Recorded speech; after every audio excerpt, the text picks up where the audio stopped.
This is a character who never quits, who will go as far as she needs to go for the people that she loves the most.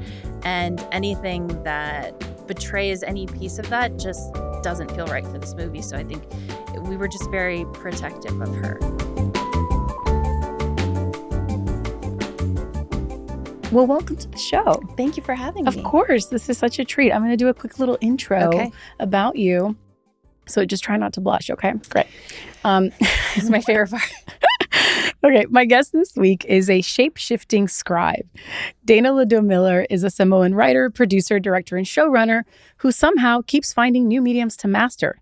In 2024, she co-wrote and co-directed Moana 2, which became one of the biggest movies of the year, crossing $1 billion worldwide. And she's not done with that world. She is back as a screenwriter on Disney's live-action Moana, which hits theaters July 10th. But before all things Moana, Dana was already building an incredible career. She co-show ran Netflix's Thai Cave Rescue and executive produced Last Resort for $7 and Fico. She also cut her teeth writing for shows like The Newsroom, Narcos, and Kevin Can Fuck Himself. Additionally, she's the co-founder of Peak, an organization doing some genuinely incredible work for Pacifica creatives. In 2024, she was named one of Variety and Goldhouse's 8 APIs Up Next in Entertainment and has been on many to-watch lists since. Dana, welcome to Angle on Producers. I mean, I forgot I did some of those things. That's why I like to read bios, because I feel like we get so locked in on the work, which is great, that sometimes we got to like zoom out a little bit and just like remember the trajectory and all the things you've endured, I'm sure, to get to this moment. Yeah, it's been a long journey. So I love this fact that you were actually born in Long Beach, which is sort of like Hollywood's backyard in a way. It is, but honestly, it felt so disconnected. I knew one person growing up who like was on like a kids TV show and then was like a hair model, and we were so just like, oh my god, you're so glamorous. But Hollywood felt so far away. It's so wild to me because my husband's from Hermosa Beach, and he had the same feeling of just like, it's literally a 40-minute drive, but yet you can feel so disconnected from something that's right here. And you decided to end up going to university in Hawaii.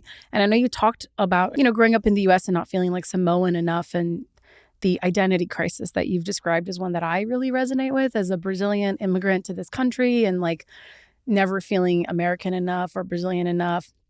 I wasn't Latina enough. I'm not white enough. I'm never like enough by whoever standards. And that is a lifelong journey through the work and certainly through therapy. Certainly through therapy. But I was curious, deciding to go to university in Hawaii and what that gave you.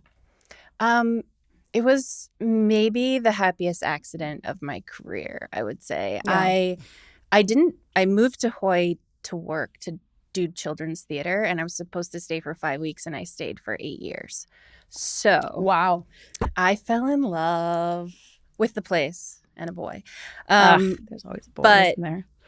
But while I was there, I'd left school. I'd been to school for 2 years. Mm-hmm.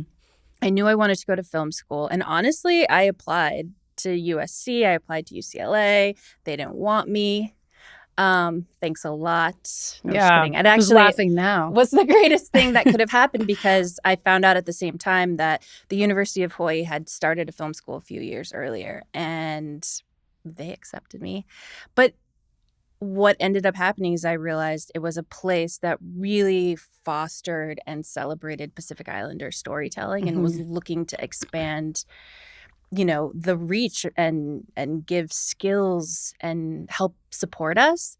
And it was the first time ever I felt accepted for exactly who I am as a mixed Pacific Islander. And it was like walking into spaces and not having to explain why I look the way I do, why I don't speak the language that I should. And people are like, oh no, we know who you are. Let's figure out what you have to say. And it changed everything. It gave me confidence in a way I hadn't ever had before. Yeah. Theater was sort of what brought you out there, which is what's interesting, because you were also there doing a big production boom in Hawaii when there's so much that was shooting there. Well, I thought I wanted to be a Broadway actress when I was in high school. Yeah. Were you a singer? Was that like your... God, no. No, there is a deeply buried tape of me as Dorothy in The Wizard of Oz when I was 13. And you're saying we can't find that tape? I'm saying my parents can't even find that tape Okay. because I've hidden it so deeply. Got it. But I feel like one day I'll show it to my kids. That's why it hasn't been burned. But no, I grew up doing like local theater in Long Beach and realized that it was the one safe place I felt to just get out really big emotions. And I think what I didn't realize at the time was that I was just learning about character and how to express myself in new ways. So I was hired by a nonprofit that's still doing great work today called Hearts, Hawaii Education for the Arts in Hawaii. And I was 21 barely, and they were like, can you run this summer program and put on a production with children? Very ill-equipped on my part, but I feel like that's been kind of the pattern of my career of like stepping into places where I am kind of familiar with what's going on and I have a lot of passion, but am learning on the job. And it really set me up actually for being a PA. So once I went to school at the University of Hawaii, I was an intern on season 4 of Lost. And that was my very first job on set. And they ended up hiring me as like a day player after that. And then I graduated and started working as a PA from those relationships that I made on Lost. So when you said it set you up was because of the relationships, or were there skills that you already saw were really transferable? Because I always joke that if you can handle a bunch of children, you can absolutely handle a bunch of Teamsters. It's a 1-to-1. Teams. You know what? I got to shout out the Teamsters in Hawaii because they are a bunch of like Islander guys who were just the best to me. And I saw some recently and I was like, look how far I've come. And they were so proud. Honestly, that was like one of the best moments. But yeah, I think working with kids, but also it was DIY. Like, you know, it was my boyfriend at the time, now husband, and I in a garage building sets, painting sets as I'm directing during the day and playing games because it was also like a summer camp. So it was like nonstop. So much of being a PA is navigating big personalities. And when you're working with a bunch of kids, that's really what you're doing all day. It's like, you're like sliding the truth over here for this person and sliding it back the other way for this person and hoping that you can make it all meet in the middle and that everyone will show up where they need to be at exactly the time they need to be there. So I think it was accidental training. Yeah. No, it is so true. And when it's like that thing when you can start to look at the adults in your life and on set too as like the 4-year-old version of them, you can start to have more compassion and really understand that. I always say this, like that's very much my MO on set is like most people, I wouldn't say everyone because I'm sure there's outliers, but most people are doing this job because they love being a part of telling stories and being a part of that collaborative process. And they found a part of a skill set that they have that fits into the part of the machine where they can really thrive. And we have to treat them as such. And like there is that little kid in all of them who saw something, some movie or some production that made them fall in love with storytelling. And I think it's so important to nurture that, especially in the grown men, frankly. Like they soften up. And like for me, like going on set my whole career, I look younger than I am. I'm very small. So there's always that 1 week hurdle, you know, of just like being perceived in a certain way and then having to sort of get them to see me as like a position of power, yes, but that I am in their corner, that I actually know what I'm doing and that I'm here to support them. And then once we cross over to that side, it's awesome. Some of my best friends are some of these like surly men who have been there truly for some of the biggest moments of my life, going through a breakup, helping me move, like just all of that, all while shooting, you know. That's the magic of filmmaking, because life doesn't, you know, production and life don't, it's all happening in tandem and you have to figure out your way through all of it. And when you are tapped into the humanity and folks know that, like the way people show up for you, it's like, it's so beautiful. It's part of what addicts us to, I think, this collaborative art form, you know, at its best, like how magical it can be. But so PAing on some of these incredible projects, right, during the boom of production, The Descendants, Pirates of the Caribbean 4 and Lost, like, was there a special moment where you sort of, I don't know, looked around on one of these sets and you felt like I'm home, like I belong, you know? Almost right away, I think. they were all such different experiences. I mean, on Lost, I was like, the lowest PA on the totem pole of the people that are already the lowest on the totem pole. But I just remember like being in the jungles and calling rolls and cuts, like so far away from everyone, but still feeling like I was a part of something bigger. I think that's what so often gets forgotten. I really appreciate what you just said because I was thinking about this recently. Like, to be respected on set as a PA was like so important to me. Like when somebody like saw the work I was doing and acknowledged it, and I didn't realize how important it was until much later because I cared so much about being there. Yeah. Like I was a set PA. I read the scripts. I was excited about coming to work. I watched what the grips did, the lighting guys did. I was able to see all the magic come together, and I just loved every element of it. I was also the PA that ran base camp a lot of times, so there were elements of it that I didn't love. Yeah. I mean, the work is it's complex. It's multitudes exist. Very complex, but I loved it. And I think that's important because the way we nurture the newcomers to the experience, and to me, new is not indicative of age by any means. Like some people come to PAing as grown-ass adults. There's a wonderful program here in LA called Manifest Works where they really give folks who have been incarcerated or experienced homelessness not their second chance, but their first chance. And what they do is train them on how to be the best PA you can be.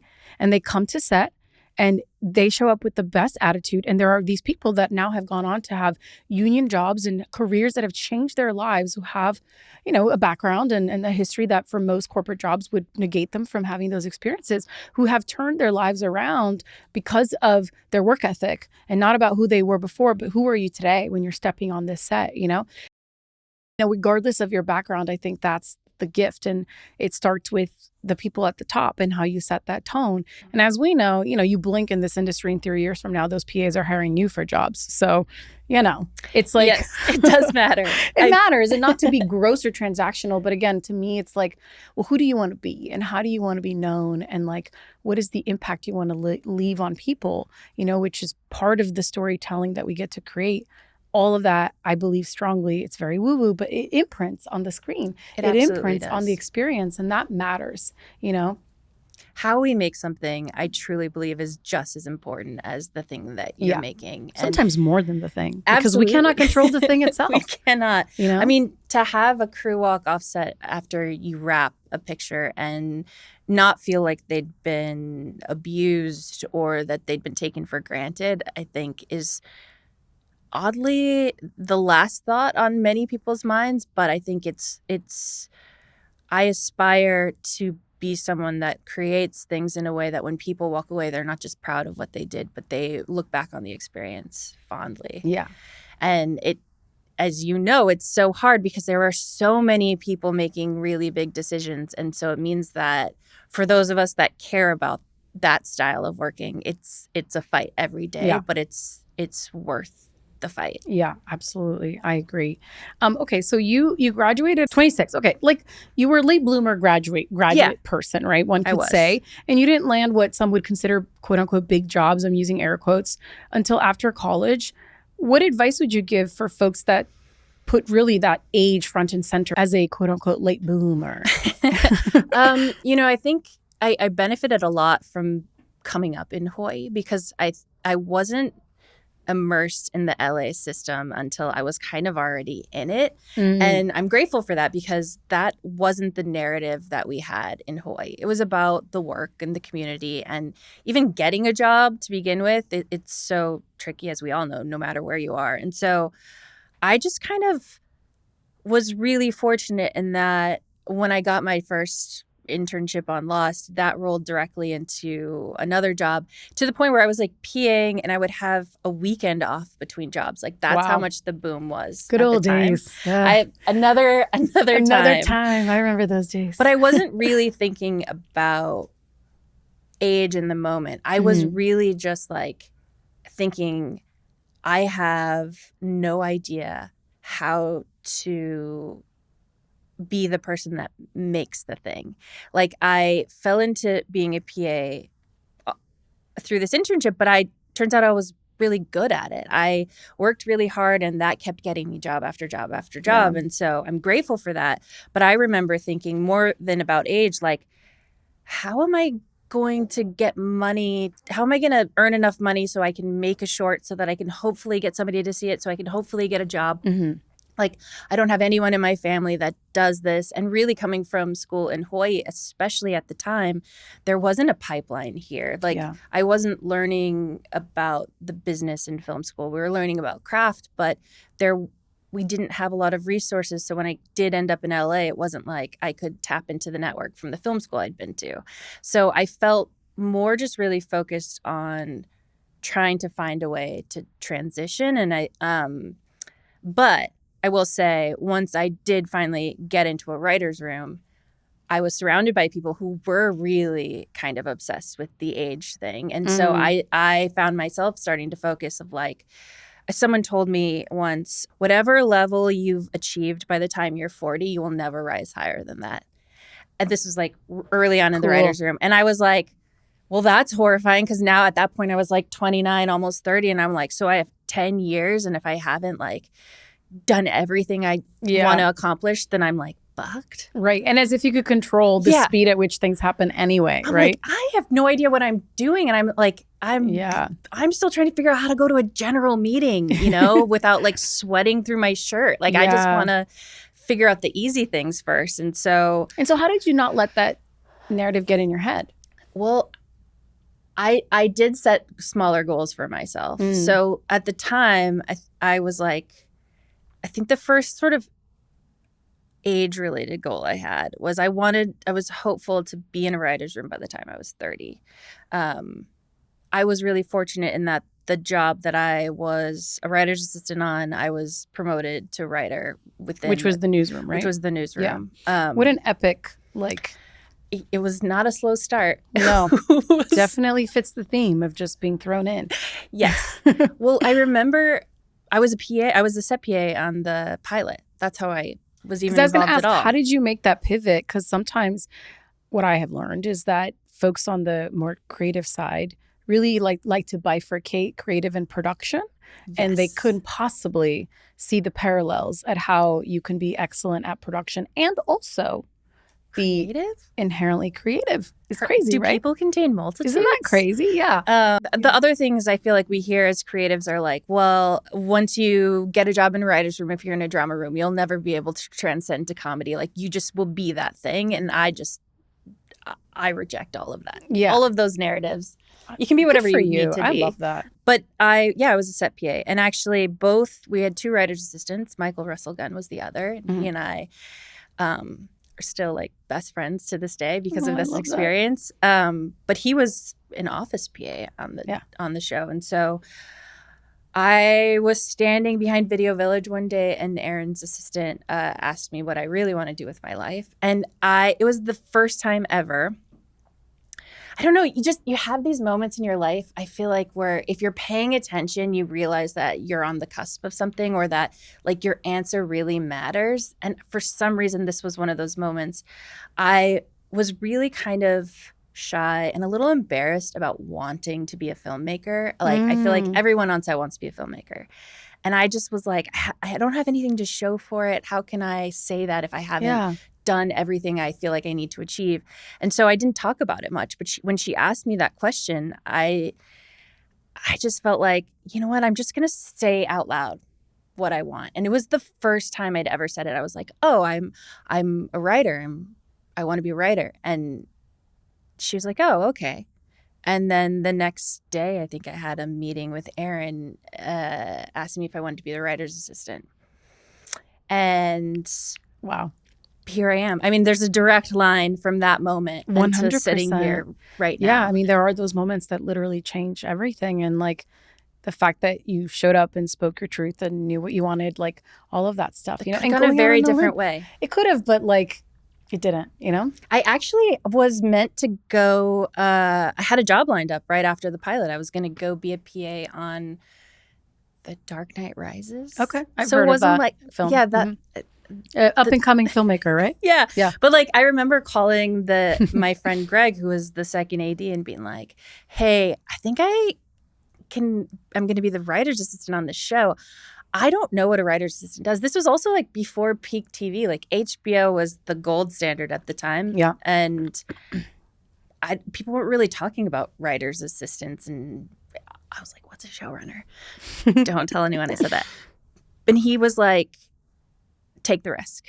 He's a filmmaker too. He's a writer. And he just was like, he saw the opportunity in a way that I don't think I even saw it quite as well yet. And so I was like, okay, remember me when you go on the next movie because I may need a job. But, I've been really fortunate. It's a great example. I talk a lot on the show about when you are at any point in your career leaning into what is available to you. And like, say you were hell bent on like, but I'm a comedy writer and I only want to do half hours or something. And here is this golden opportunity handed to you. And you say, no, thank you, because my calling is to make docs or do this. And I think especially when you're starting out and you're still trying to figure out exactly how to articulate yourself as an artist and your vision and who you want to be, like saying yes to every opportunity that comes your way can feel like these windy roads that go off course. But when you look back, the way the path zigs and zags is exactly like what you needed to learn, to accrue, to get to the point where everything makes sense, I feel like back then it was like you couldn't just Google things you didn't know. You were sort of jumping in. Yes. And I think that's an important lesson, that I hope people take away. Pre-Google days. I mean, it was there, around, but it wasn't like today. It wasn't like now where you can literally go have a whole dissertation on someone before you meet them. Yes. Which is great in some ways, but also, I don't know, it just takes away a bit of the spontaneity of life, of just being like, you don't know what you're getting into. And that's good because you're going to come out with a lot. But, I think like that time of right before peak TV, and then you went on to work on some, shows that were during peak TV. But like being in the room as a new writer, when you have access to not just Sorkin, but all the incredible writers that are there, like talk about the access to learn from some of the greats, because one of the things that our industry is obviously really struggling from now is that entry point where a lot of new writers don't get that same opportunity. Well, that first season, I want to say we really were able to take our time. And so being in the room was like going to grad school. I mean, there's really no other way I can compare it. It's every day walking in and knowing that I think there's something great about knowing that the thing has to get made. So there was no ambiguity about whether or not we're making this season. So there was like, we are doing this thing. How are we going to do it to the best of our ability? And, Aaron has a very specific process, but every showrunner does. Everybody works differently. And I think what I really appreciated about that period of time in my life was just being able to listen without the pressure of having to also then pitch back.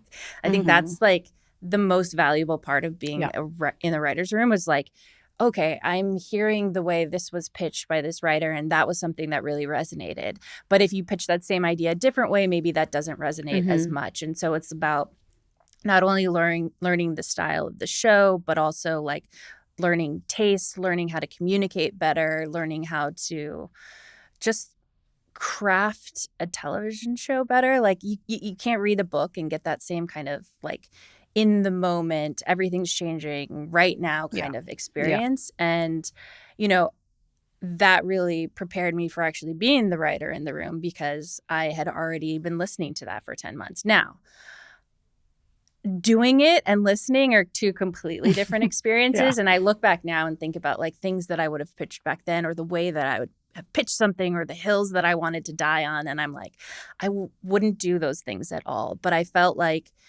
I do feel very appreciative that Aaron saw something in me. And I think that he did push me to work harder and to really think about what I was doing. I know for an absolute fact that I am a better writer because of having had that experience. Yeah. Hey, thank you so much for listening. If you're enjoying this episode, please subscribe wherever you get your audio-only podcast. And if you're watching this on YouTube, please subscribe to the channel, leave a comment, hit that like button, whichever version. And if you want to go even further and deeper, I hope you'll head on over to angleonproducers.com to subscribe to our Substack, where you can find way more offerings, community gatherings, mixers, events here in LA especially, and ways for us to connect deeper. Thank you so much. Enjoy the rest of the episode. And so then what was the pivot then from going from television writing to eventually getting on the Moana ship? Well, that was the surprise of my life. Oh, yeah? So I was in post on Thai Cave Rescue. I was in Canada. I was in Toronto, and I got a call from our producers, Jess Virtue and Rachel Young at Disney, and they were like, "This isn't really happening yet, but is there any chance you'd be interested in working on a live action Moana?" And I was like, they're like, "You can definitely never tell anyone that we had this conversation." So then I had to like walk back into the post room And just pretend like nothing happened. wait, did my life just change? Did my life just change? And I can't tell anyone, including Michael Russell Gunn, who I started as writer assistant with and was co-running that show with. I had to sit down on the couch next to him like a deer in headlights. Look at this take again. Yeah, that sounded what's happening? But so it was another like very fortuitous moment in my life that came unexpectedly, but also was such like Moana means so much to me as a character, as a film, and so the opportunity to go from sitting in the audience to being a part of telling her story was not anything I ever anticipated happening. Like, I don't think I would have thought, oh, someone's going to look to me to be a part of this. No, absolutely not. I'm like, I'm still out here just trying to like hustle and get a job. And now I get to be a part of something that feels so much bigger than me. And I'm very grateful. Yeah, but then you did co-write Moana 2, which is animated. Yes. And then talk a little bit about going like from a sequel that extends the story to then pivoting into a live action. We actually wrote the live action first. You did? We did. Wow. So I got that job. So I didn't know that. Nobody now we know. Now we know. I got that job. Jared was already on. I came on. We started writing at the same time, but Jared Bush and I wrote the script.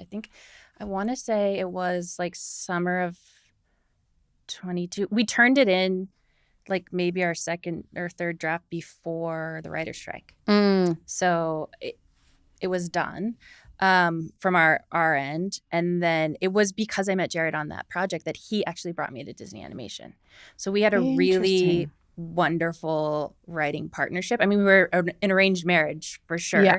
Like we'd never met before that project. And then it was so easy, but it also was so clear that we had different instincts that really worked well together. And I think he's pushed me to be a better writer. And I would hope that under duress he would say the same. Yeah, sure about me. But yeah, so he brought me over to work on Moana too. So I had never done animation. Yeah, I was gonna say, well, how was that process different from you for English is my second language. Sometimes it's really obvious. How was that process for you? It was a little terrifying. Good. That's the right answer. Most things in my life are terrifying. I definitely had no idea what I was doing, but I think knowing that like Jared was such a good resource of like, hey, I'm going to bring you into this thing that you really don't know anything about. So you can ask me questions and we can talk through anything. And so, but also everyone at Disney Animation is very welcoming and open. But what I learned really quickly, and I think it's the thing that helped me succeed there, is that animation is so much like TV. It's very collaborative, and the writer is in the midst of everything that's happening. And so, coming off of running a show, walking into Disney Animation, it was like, okay, I already know how to communicate with department heads. I know how to sit in a room and absorb 400 different notes and different perspectives and then try to distill what we need to do and how we need to act very, very quickly. And also animation is really about iterating constantly, like the script is almost completely different 7 days after you've just finished a draft. And so being adaptable, which I think, working in network TV, that was really what that was all about. I had a lot of transferable skills. Yeah. So it wasn't like a big change, you would say, from how you approached the work of a live action versus an animated. I think in the day-to-day business of it, maybe not so much, but what I have learned and am still learning really is like, because it's animated, you want to push the boundaries of how you're telling the story, because if you could just do it in a live action without, without changing anything at all, then maybe it's not the story that's suited for animation. So like, Interesting. how can you build out the world that feels like this has to be animated, because you could only do this way, or Yeah. like, in Moana 2 we have like 3 tornadoes in the middle of a hurricane surrounding, a 16-year-old. Or nope, she's 19, and she dives down Yeah. 7 million As feet. one does. So it's like trickier. The bounds of the Yes. physical realm of animation, allows you Exactly. to do that. But then, you're stepping into now what becomes huge IP, and you're working with a legacy studio like Disney. And obviously that comes with huge expectations. So how do you meet the pressures that are inherent with that opportunity?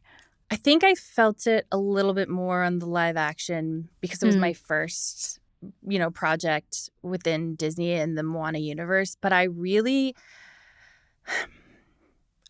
try not to think about those big picture things at all. Like, every day I have to wake up and look at a blank piece of paper, and like, if I can't put something on that piece of paper, then the bigger picture of the legacy of Disney Studios doesn't really affect me. But it'll also be paralyzing. Right. The anxiety of thinking about that is too much. But I do remember, getting the job and like talking to my team, talking to my family, and sharing the news that I was going to write this movie. You do feel like the magic there, and like of being a part of something bigger than yourself, and not wanting to. For me, it was about, not wanting to let down that legacy, but also like very specifically wanting to make sure I did everything I could to show up for my community as a Pacific Islander, because I am one of the few Pacific Islanders who stepped into a major creative role within that IP. And so feeling that, if anything, that weight is heavier than anything that comes with the studio. Yeah. I mean, that makes sense. And so what were some of the challenges that you felt going into the live action? Well, it is like one of the most well-known IPs in Disney. I think we spent a lot of time, Jared and I, talking about what works in animation and what might not work as well in live action, or even like, you can kind of get away with rolling through certain emotional moments in animation and not having to like sit and live in them for very long. But I think when you have two, live humans having a conversation or sharing a really emotional moment, like Moana and her grandmother, like you just kind of want to let a scene feel lived in a way that it doesn't in animation. If you rush through it, I think it doesn't carry the same kind of weight, or it needs a little bit more love than I think it did in the animation. So we were looking at kind of key emotional moments specifically to say, do we understand the backstory as well as we need to in this movie? How are we going to make some of these fantastical transitions read on the page in a way that's producible? Producible is a big word when you're looking at live action. Well, that's what I was going to say, because in animation, like, the world's your oyster. Anything can happen. But in live action, within this world that is so fantastical, you still have limitations and guardrails, and you're beholden to some physical limitations of physics and gravity. But so how do you then the constraints on the creative oftentimes can lead you to some really beautiful places as opposed to being a negative. So like, how did you use the limitations of the live action component to your advantage?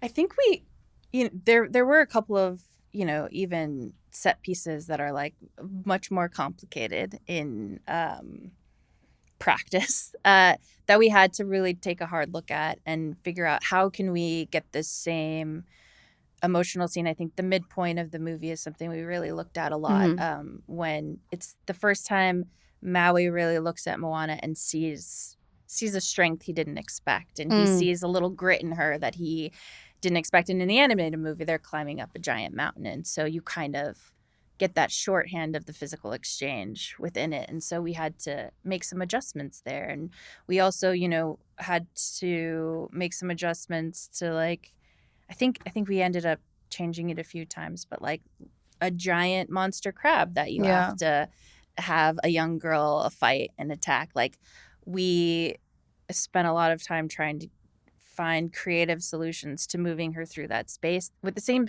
Sometimes it's a pacing thing. We want to move through this space at the same speed we did in the animation, but the physicality of being human kind of changes that. Can you spin someone in a shell and throw them across the room? Does that solve your problem? I mean, those are like the kinds of bizarre conversations we have in this life. But I think at the core, throughout our process of writing and, handing it over to the filmmakers, it was how can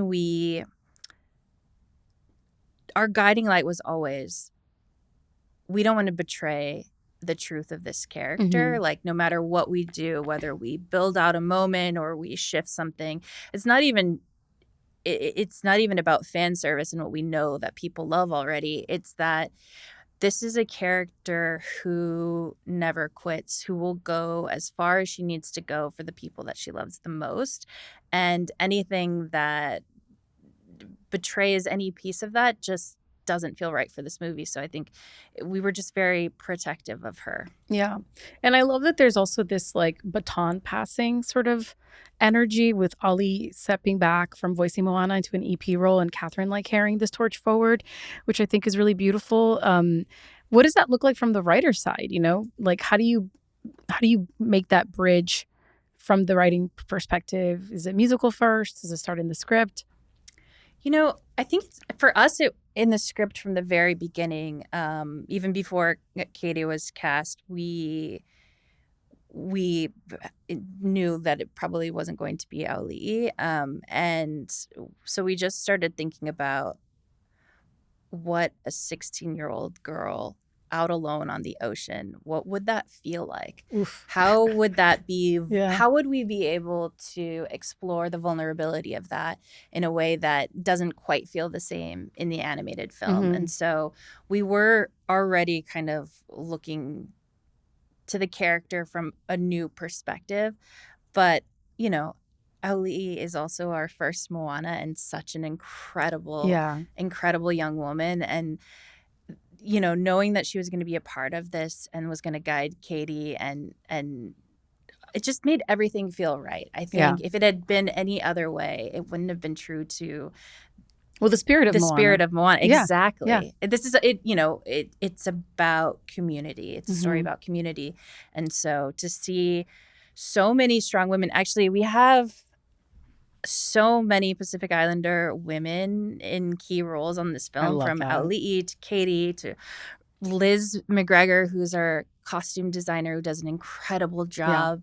Kaliko Hurley, who runs our cultural trust. Like there's just powerful women from the Pacific at the core of this film, and I'm really humbled and proud to be a part of that. Yeah, I love that. Okay, so I do have to bring this up. So trailer reactions for Disney's live action remakes have become like their own genre at this point. Yes. And there was a lot of chatter about Dwayne's wig, but as someone who spent so much of your career talking about representation and authenticity, like how do you sit with these like public reactions, right, to choices that have been made, styling, visual, that maybe aren't yours to make, but like then land on a project that now you've poured yourself into and you have to like contend with that? Like how do you navigate that for yourself? That is a great question. I would love to say that I'm someone that does not pay any attention. I know some people like, I would never read anything that ever is said about me ever. I think those people are not being honest. I think they're liars. Yeah. It is difficult when you put yourself out there and you know that you have given so much of yourself to a project, to know that people are going to react the way that they need to react for many, many different reasons.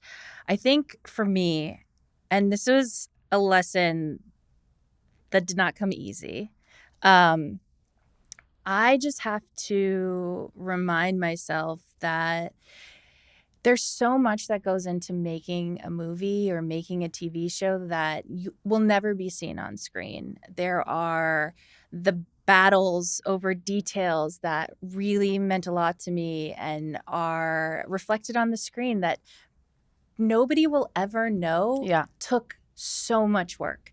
So I really try to look at the wins for everything that we do. You know, people forget that making movies while in art is a business, and you're answering to studios who need to make money and who are making creative choices that you may not always agree with, but are absolutely a factor in the making of things. And so I just try to remind myself that I walk into every project hopeful, and I care so deeply, and I really obviously want everything to go exactly the way I want it to go, but that's when there's 800 people making decisions, that's never going to be the case. And so I'm so proud of the work that I do and the things that do make it on the screen. I'm so excited that we're going to see all these Pacific Islanders on screen that without an IP and a story like Moana would not get this opportunity on the global stage. And so like those are wins that will have a long-term effect on people's lives in the business, but also culturally. I mean, there's so much to be excited about. There's so much to be proud of. And the internet's going to internet, you know? 100%. 100%. That is the best answer. Shifting gears a little back to you. Well, we've been on you this whole time because I was like, this is not really shifting gears. It's just shifting gears to a different aspect of you, I suppose. I would say you're sort of an innovator and you keep collecting a lot of firsts. You contain multitudes. You know, you first Pacifica showrunner, first Pacifica woman to co-direct a Disney animated feature. Like, do you find being the first energizing, exhausting, both? How does that land?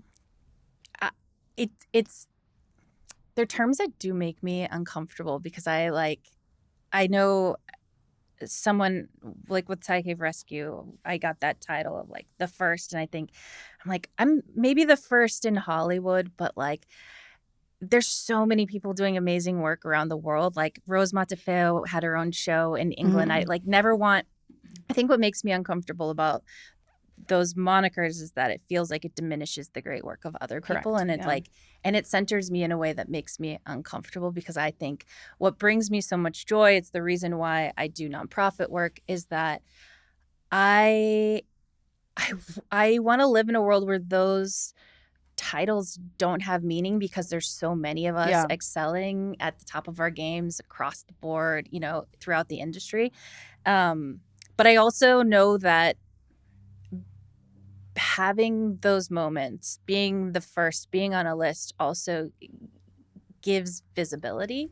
And in a business where we really seem to care about numbers and lists and all those things, it means something to be on them to the people outside of our community who are hiring, making decisions and making investments. And so I have learned to put myself out there in ways that make me uncomfortable because I know that maybe if I do this, that I'm opening a door for somebody else to come through with me. And that's ultimately the goal. So that, you know, early on, I think the list of who the Pacific Islander women that could be hired by a studio to write something was very short. I want that list to be long. I don't want to be the first call. I want to be like the 10th call. Yeah. And I think these lists seem to really matter for the decision makers who perhaps don't have the finger on the pulse so much of the nuance that exists in all of this. And they are moving sometimes at a lightning speed, which always confounds me for such an industry that moves at a glacial speed, but that's a separate conversation. That it's like, well, give me a list. We need to see who's on the list. It's like, well, what if you just took the time to like actually see who's out there? But those lists matter, right? And when you are looking for that shorthand and you're looking for how to sell upwards to your boss or to the decision makers who are disconnected from that and maybe do not care that much about some of the things that are important to you and me, like then sure, if it helps them have a list so that these things can find a pathway, then We shall give them a list. We shall give We them shall the list. give them a list. And that list will keep expanding, you know? Yes. You've also talked a little bit about this imposter syndrome growing up. I'm wondering. Growing up Now, I don't know. Well, I was going to say, does that still linger for you with these milestones? You know, when you hear me read back this bio and all the impressive things you've accomplished. Jermaine would say 100% absolutely every day. He has actually an article about imposter syndrome that when he senses it coming on, he just texts it to me. Yeah, Jermaine is her manager, who is manager. also Jermaine Johnson at 3 Arts, who is also a day one, as we call. The best. His episode of the podcast was from 2021. Highly recommend listening to it. So yeah, the only press he's ever done. So yeah, wow. I know, I got the exclusive. But a wonderful, wonderful guy. Yes, he's the best, and I don't know that it will ever go away. I think that there are things that I'm more comfortable with. I've learned to embrace some of the things that I feel like I know I'm okay at that. Like I don't have to worry about that element. But this business is so fickle. Yeah. And I thought you were gonna say so full of imposters. Oh, so full of imposters. So effing horrible at times. That you just never know when the next job is going to come. I finished Moana 2. I had already finished the live action Moana script. I've been in TV for 10 years, and I remember being done with Moana 2 and feeling like, what's next? Like, what if I don't get a job? And having very real conversations with my agents and Jermaine, and like, I'm scared of what the future holds. And to their credit, I think that they didn't diminish that. I think that they also see that this is an industry that thrives on insecurity. Like the more insecure we are, the more we hustle. And I am definitely guilty of that. But I also think that it would be very easy to succumb to the imposter syndrome and to let that narrative paralyze me. But I think I've been really fortunate, and I think I have this survivor's instinct deep within that's like, I try to use that to motivate the hustle. Yeah. I was going to ask, like, when you find yourself slipping into that space, I don't know how long it lasts for you, if it's momentary or you kind of get stuck there for a while, but like, it depends perhaps. But like, what kind of helps you get out of it beyond your team? Is there, like, where do you draw from inspiration or source to sort of like get back on the horse? You know what I mean? Fear? Okay, great. No, I mean, I think fear is definitely a part of it. I'm a lifelong I've been therapized within an inch of my life. In this last really kind of big bout with Moana 2, I took a break. Like, I think my instinct was run headlong into the next thing, like grab at anything that might come at me because I might never get an opportunity again. And I was like, if I do that, I'm already exhausted. I feel like I haven't given my children the time that they deserve. I haven't given my life the time that it deserves. And so I am really grateful that I think the people around me are supportive and know me well enough that when I said, my instinct is to work harder, but I think I need to stop, everyone said, all right, let's see what that looks like. And they were very supportive. And I'm so glad I did that because I realized I'm a believer that the best creativity comes from lived experience. And that, if I hadn't grown up the way I did, and that all of that fuels my creativity. But when you're so focused on production and working 12 hours a day, you're not like living your life. You're not looking around and seeing how the world is changing, and you're not I really had to ask myself, like, do I have anything left to say that's not about Moana? What do I want to say? What part of the human experience have I not explored yet that's still interesting to me? And if I had kept going, I would have just burned out. Yeah. Or I would have, I think, kind of kept going on the same trajectory and not discovered new pieces of myself. Yeah. And you feel like you've kind of found some of those things? Yeah, I mean, I feel like I found the space to be inspired again. Like, it's so important to read books to for just the like sake of consume it. art for the sake of consuming it. Yes, Like to I read travel. to travel. I read this thing that is like, you know, we're in this era too of like optimization and how we spend our time and creating space for boredom and to just like be and just exist and not fill every void waiting in line at the grocery store with like checking your phone, like all of those stuff that we grew up at a time when that wasn't the case and you just had to be present for what life offered you and how you were going to deal with it, and that how that is so important as an artist because it really shows you how we are here to reflect humanity back, right? And what we do. How do you do that if you're not paying attention Right. to what humanity is showing you? It's like this constant synchronistic conversation. At least that's how I perceive it. But also this like hustle culture, and especially as moms and as women of color, of like not being sort of like given the space for stillness because you feel like I have that same problem and I do not have a solve. So apologies. There's no revelation here. But like, you know, I'm always firing at all cylinders and I feel like I can't slow down. And I know what comes with slowing down only adds more fuel to my fire and fills my well so I can go longer and deeper and wider. Yet the mental fortitude to calm those voices and then just actually trust that is insanely hard. And my husband will always say, like, every time you're like, I think I'm going to slow down, like the next week I've added 3 things to my plate. And he's like, this is not slowing down, for the record.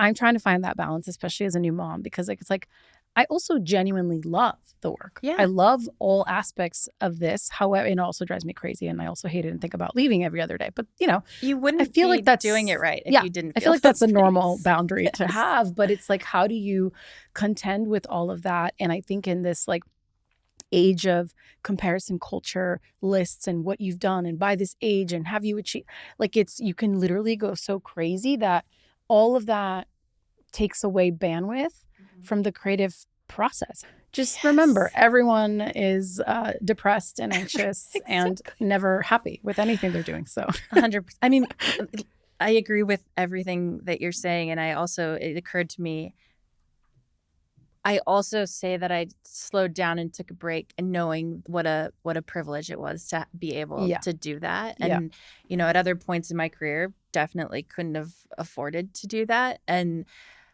also, like, I remember a piece of advice someone gave me on the Newsroom, which was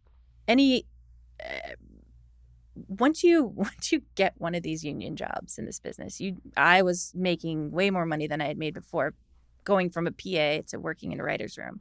And this person said to me, you know, you have an opportunity to buy your creative freedom. And you do that by not changing your lifestyle, not getting sucked into the fancy, glitzy things, not buying a new car when you get your first writing job. If you save your money and keep your focus, then when the lean times come, you will be able to weather those storms. And I really took that advice to heart. And so I know that not everyone has the capacity to do that everyone has like such a different way of having to exist through the world. But I am very grateful that I took that advice because it meant that, you know, coming off of a show, I didn't always have to jump at the next opportunity. I could be thoughtful about what I wanted to do next. And, you know, I hope there's someone out there that hears that and takes that advice, because it's really helped me shape my career in a way that I wouldn't have been able to if I had just gotten that fancy car, which I still don't have, but also don't really want. Yeah. Well, I think it becomes about priorities and what ultimately matters. You know, August will be 20 years I've been in LA. And I think once you have been able to ride, huge. I know, still here, you know, just like still not cynical. So that's good. But like when you've been able to ride out all of the lulls, and that's the thing, like it's the slow and steady, it's the consistency. And the way you get to that is like, as you make more money than you need to live, you put that away, you know, and that's what I always did. I always lived on like way below whatever I was making because I just didn't trust any of it. I'm like, this could be, and it was, you know, and I shouldn't, and I didn't, you know, and so that helped me ride out, you know, the pandemic. It helped me ride out the strikes. And so I feel like I'm only able to not be so panicked, even though I'm still plenty panicked by other things. Don't worry. Okay. At least from the Like, I don't want financial you to be side. that Yeah, healthy. at least from that side, because I've made some of these compromises, and it hasn't come at the cost of experiences or anything like that in my life. But I think that's a big part of this that folks don't talk about very often, is how you have to be really smart with your finances and the allure. And Nobody teaches you these things. but the other thing is that you, in Los Angeles specifically, you can go to someone's home who's also a writer on a show and think they've made all this money from this show. But what you don't know is they actually come from wealth, or they own a ton of property in Los Angeles. And all of a sudden that's your yardstick. And you're going, oh shit, like I need to get this. But you're comparing yourself to someone who you don't know the realities of what they have. And so it can really set you on a course that could backfire. I think that's a great point in that I've always wanted to be here for the long haul. Yeah. I want to have a career that spans time and get to do all kinds of different things and tell different stories. And because that was my goal, those were the choices that I made.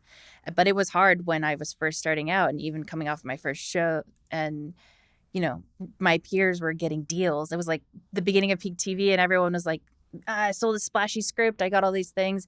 And I was like, if I'm not doing that, am I not achieving? But I just had to reset my expectations. Yeah.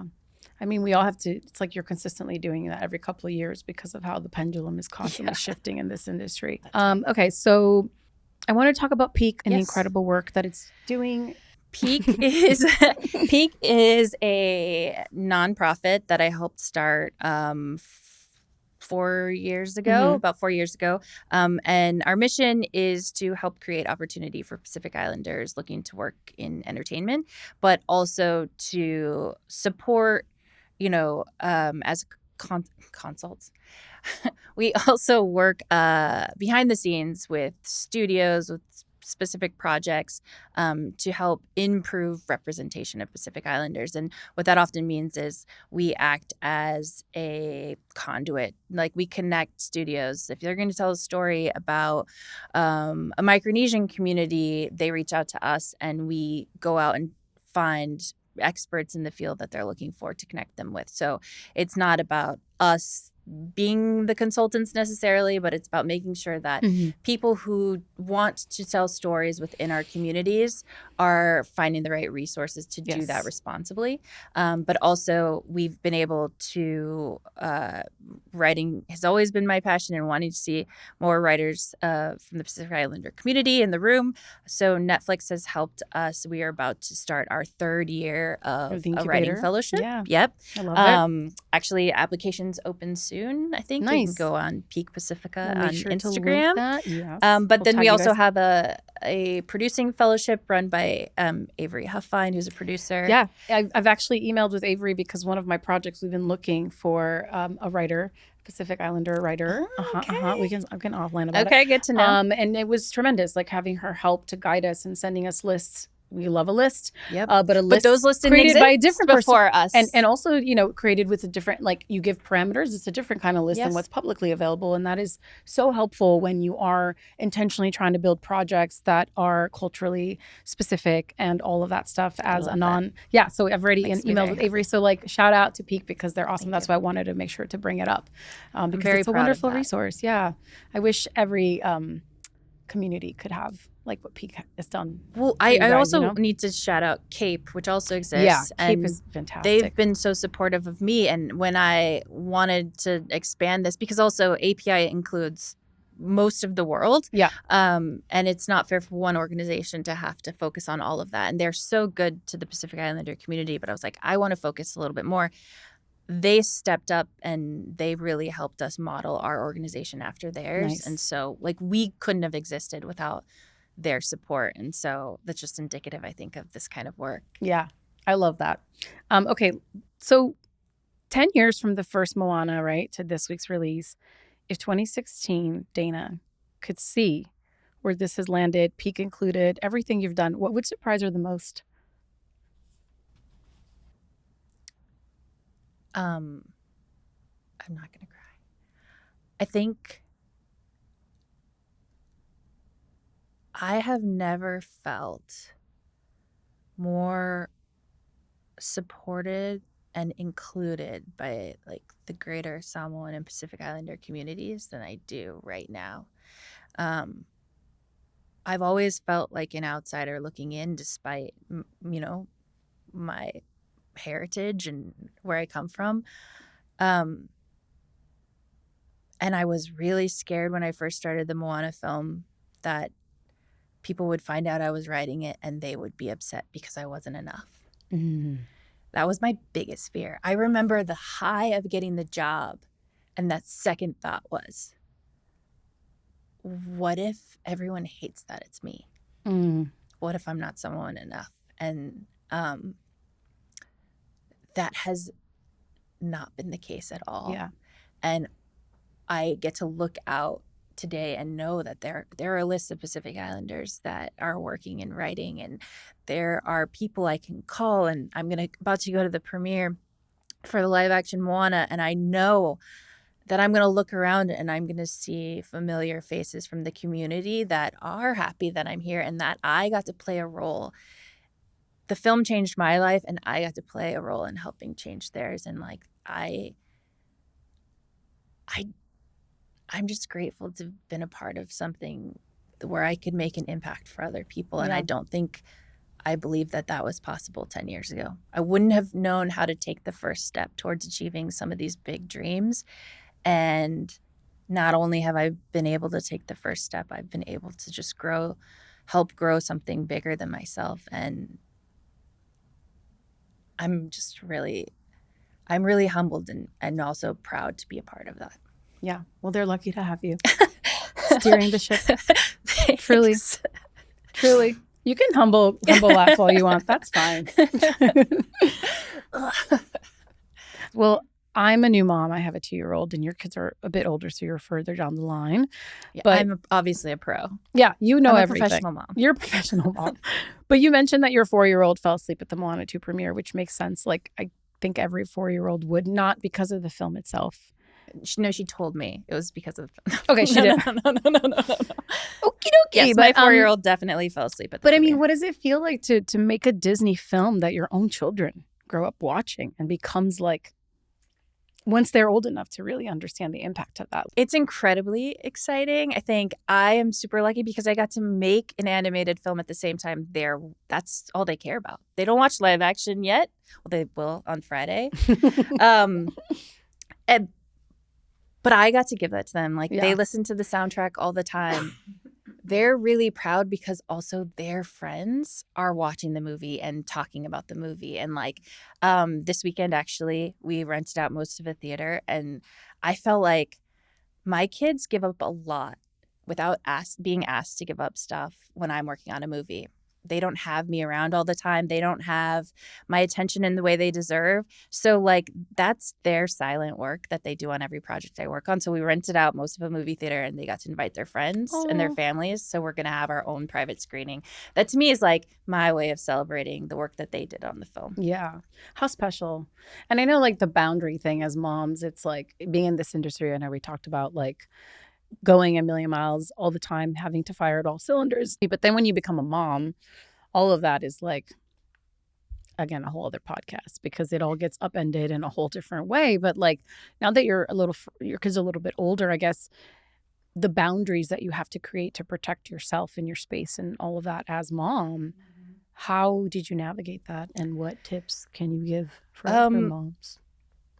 I try to remind myself that I'll never regret taking that extra hour off to do something with them, or that even though sometimes it's stressful and people have a lot of opinions about my time, stopping to go on the field trip or, telling a show when I start that, my kids really do come first, and trying to shape my world around their needs is become a priority that I'm unapologetic about. And because I think 20 years from now, I'm not going to remember that I, went to this one meeting at 5:00 on a Friday night, but my kids will remember that I came to the carnival at school. Yeah. And that we spent that time together. Yeah, for sure. My version of that right now is just like, it's so easy to jump into my day and just get going. But my son is in this his milk bottle on the couch, and then we always cuddle and we get cozy on the couch.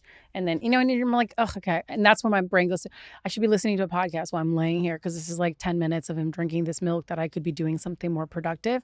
But then I remember that one day he is not going to want to lay down next to me or be cozy. He's going to like think I'm lame and weird and all the things that teen boys. Fast. And it comes fast. So I'm like, you know what? Yeah. My Best 10 minutes of my day. It's the best. Yeah. My son's second grade teacher told me, and I know she didn't mean anything by it, but she just wanted me to know that I was on a field trip with them. And his teacher told me, he's so proud of you, and Moana too at the time. But he got up in front of the whole class and he shared, my mom made this movie. But he said, I just wish I got to see her more.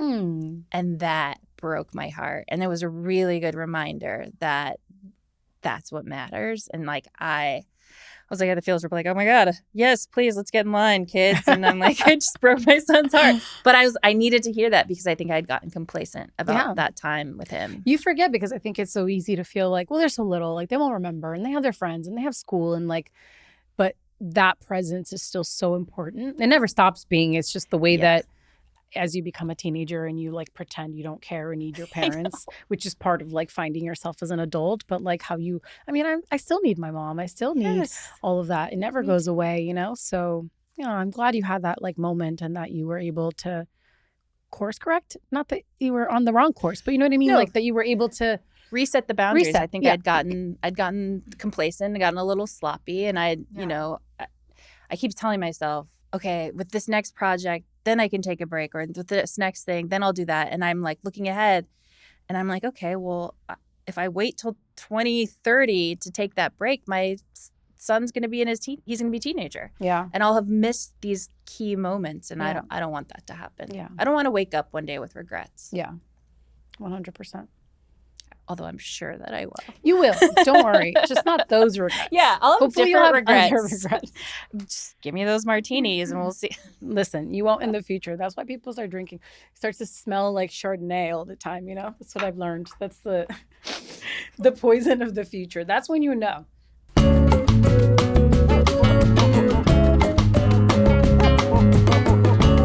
First question is, if you were cast away to a deserted tropical island, what 3 essentials do you bring? Oh, a machete. Why is this so hard? It's really hard, yeah. A pot. Yeah, okay. My husband watched a lot of Naked and Afraid. Yeah. I don't believe I'd need a fire starter because my people are pretty good at that. And a blanket. A blanket. A waterproof blanket. A cozy blanket. Yeah, cozy waterproof blanket. Okay. Describe your time on Lost in 3 words. Exhausting. All I can think of is sitting in the jungle sweaty. And really fun. Fun. Okay. Funny. I laughed a lot. Good. Yeah. Through tears. No, just kidding. Is she? No. If you're watching the video, you'll know. Okay. How far have you gone? Literally. Like, what's the furthest you've ever traveled from home? From home? China. Maybe China. Okay. Shanghai? Yeah. What is your favorite way to celebrate a success with your team? Whether that's your reps or your actual team on a project. Ooh. I get a lot of joy from feeding people. Okay. Some people at Disney Animation think it's too much, but I can't help it. I love making food for people or buying treats. That's my favorite thing. Ooh. But with my team, I like making them take me to the most cliche Hollywood restaurant possible to have our Hollywood dinner.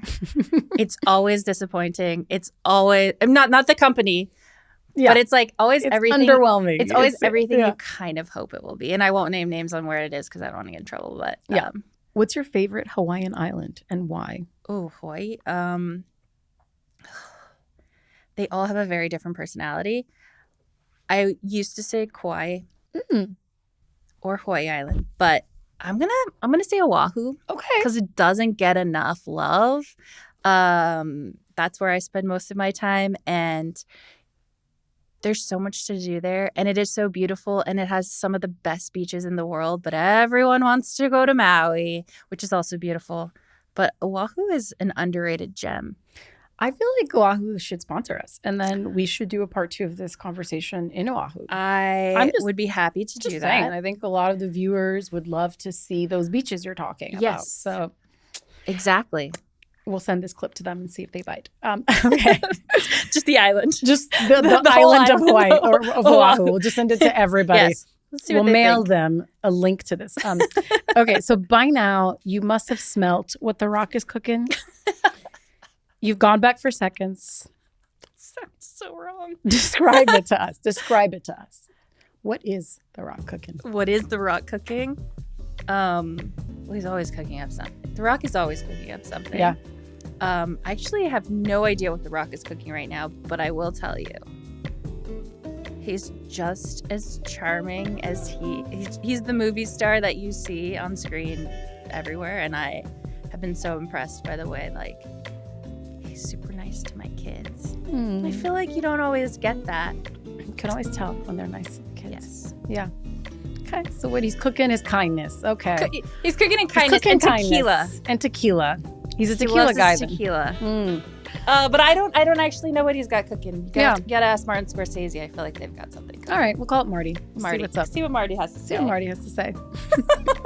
Well, this has been delightful. Thank you been so so much. fun. Congrats on Moana. Thank you. We're so excited for you. I I'm need to see it on the big screen.